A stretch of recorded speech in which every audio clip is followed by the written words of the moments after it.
Welcome to part 1 of our 2-week Italian adventure. 3 cities, each with its own rhythm.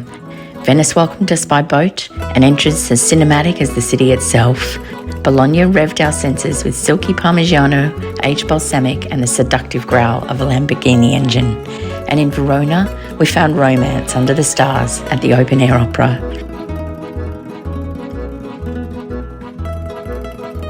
We booked our water taxi transfer from the airport through Bookatoro Viaggi, and what an entrance. Gliding into Venice, the boat slipped under a tiny stone bridge, then turned onto the Grand Canal like a scene from a movie.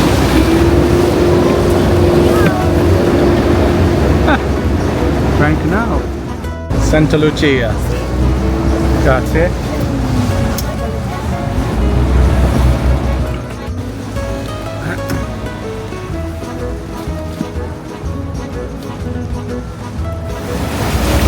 Buongiorno. Late afternoon light danced underwater as palazzos drifted past.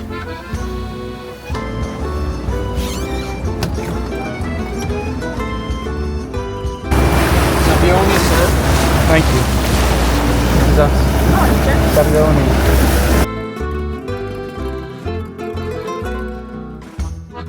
That first night, wandering bridges, quiet canals, and a quick bite of cicchetti, Venetian tapas, salty and satisfying.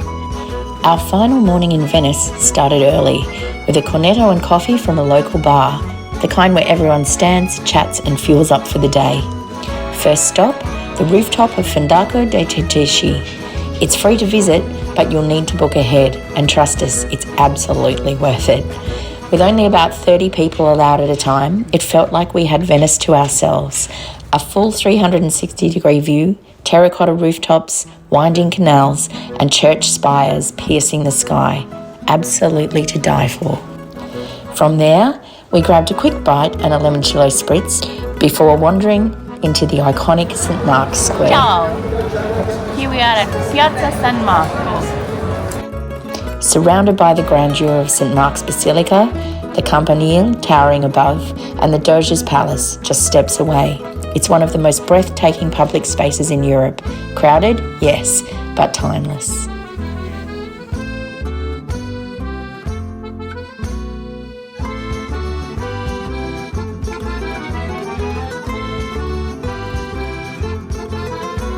Just 5 minutes away, we found one of Venice's quirkiest gems, Libreria Acqua Alta. Books stacked in bathtubs, piled into gondolas, spilling out of every corner. And cats, lots of cats, lounging like they own the place. It's chaotic, charming, and completely unforgettable. We had planned to cruise the Grand Canal back to the hotel on a Vaporetto, but Venice had other ideas. The queue was long, time was short, and our train was not going to wait. So we ran, bags flying, hearts racing, back to the NH Venezia Santa Lucia. We made it onto the Frecciarossa fast train with about 1 minute to spare. Breathless, sweaty, and laughing, luckily we had a couple of hours to recover before the next adventure began. Welcome to Bologna, Italy's culinary capital and a city that oozes charm from every cobbled corner. From medieval towers to mouth-watering lasagna, Bologna blends history, culture, and indulgence in one delicious package. We stayed at Ugo Bassi Apartments, right in the heart of Bologna, with a supermarket just downstairs and a full kitchen and washing machine inside. It was the perfect spot to unwind, cook up some local finds, and reset.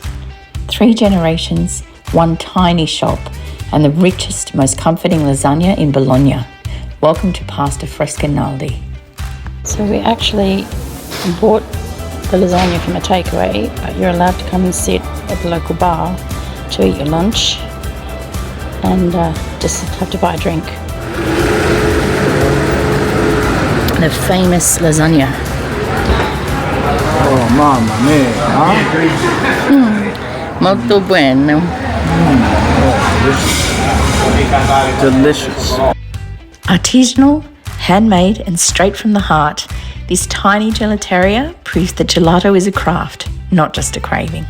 Owned by a friend's cousin, this cosy spot served up incredible dinner and the kind of service that made us feel like family. Our last day we splurged out because supercars and great food beat budgeting every time. First stop, cheese heaven. At Caseificio Biorigiani, we dove into the world of DOP Parmesan, starting with fresh milk from their very pampered cows, then watching it transform through copper vats, curd cutting and careful aging. The scent alone was incredible. We even got to peek inside the aging rooms stacked with golden wheels. After bonding with the bovine VIPs, we wrapped it all up with a tasting that had us swooning, cheese, wine and all the good vibes. From wheels of cheese to wheels of speed, our next stop was the Lamborghini Museum. This place was a shrine to speed, style and Italian innovation. From vintage icons to futuristic concept cars, every curve told a story. We soaked in the roar of history, and yes, it was pure adrenaline. Stop 3, back to foodie heaven. Welcome to Azotea Padroni, a family-run gem in Modena. Before the balsamic hit our plates, it aged in silence, tucked inside ancient wooden barrels. We got the VIP treatment, a private tour through their attic aging rooms, where the air is thick with sweet syrupy magic. Each barrel tells a story, some over 100 years old.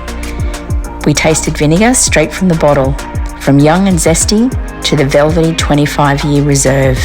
It's not just vinegar, it's liquid history. From there, a 3-course lunch where each dish got fancier, until the grand finale, 25-year-old balsamic drizzled over vanilla ice cream, a match made in heaven. From the quiet reverence of aged balsamic to the roar of Italian engineering, welcome to Maranello, where speed isn't just measured in kilometres, but in heartbeats per second.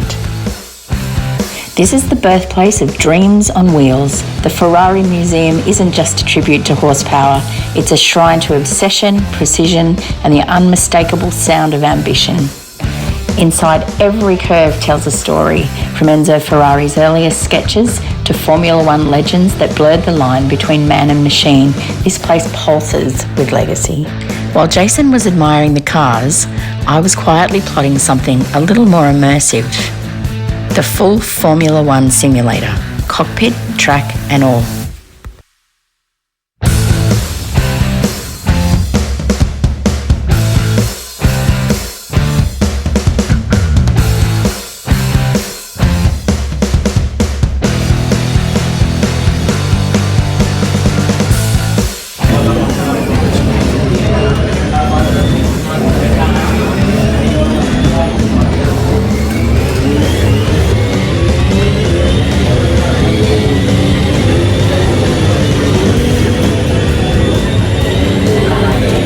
Our day with My Motorland, flawless. From our lovely driver to the incredible food and adrenaline-packed car experiences, every moment was worth it. After Bologna's bold flavours and medieval swagger, we boarded a train bound for something more lyrical, Verona, the city of love, legends and a little operatic drama. Our home for the night, Opera Relais de Charme, a beautiful gem just steps from the arena where every detail sings of elegance and intimacy, each room named after a famous opera. That night we dined in Piazza Bra, surrounded by fellow opera goers, all buzzing with anticipation. On the way in, we noticed something curious. Everybody was buying or bringing cushions. We'd splurged on premium seats, so I figured we were safe. But oh, how wrong I was. Turns out even the expensive seats are hard metal.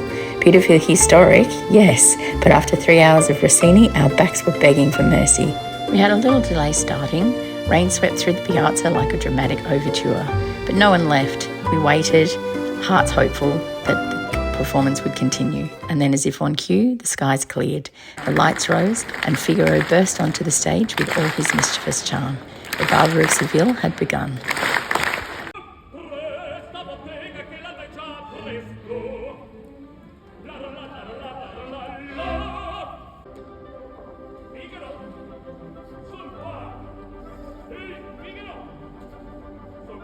It really was a truly magical night.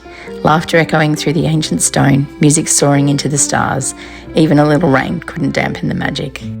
We kicked off the next day in true Italian style. Coffee, cornetto and history everywhere in Piazza delle Erbe. From there, we meandered through cobbled laneways to Piazza Duomo, where the cathedral rose like a dream. Crossing Ponte Pietra feels like stepping through time. Built by the Romans in 100 BC, it's Verona's oldest bridge, and it survived floods, wars and even a dramatic World War II explosion. Today, it's just us and the river below. We caught the funicular up to Castel San Pietro, a hilltop fortress with roots dating back to Roman times. Though the castle itself isn't open to the public, the views from the terrace are a real showstopper. Verona's rooftops, church spires and the river curling below like a painted ribbon. We've just come up the funicular and we're at the top of this amazing city view.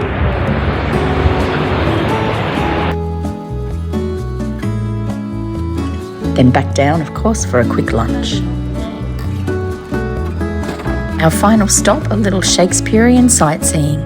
Juliet's balcony and statue was swarmed with tourists, all lining up to get that lucky photo. Romantic? Maybe. Crowded? Definitely. Juliet's balcony, where allegedly Romeo stood there and cried up to Juliet. Confessed his love. Confessed his undying love, apparently.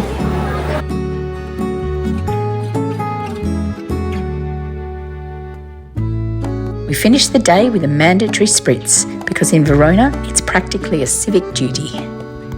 That's a wrap on part 1 of our Italian adventure. If you enjoyed the ride, hit like, drop us a comment with your favourite moment and don't forget to subscribe. Next up, Tuscany. From Florence to Siena, Chianti's vineyards to Saturnia's hot springs. Then it's seaside bliss in the Cinque Terre. And finally, we wrap up in Milan's chic embrace.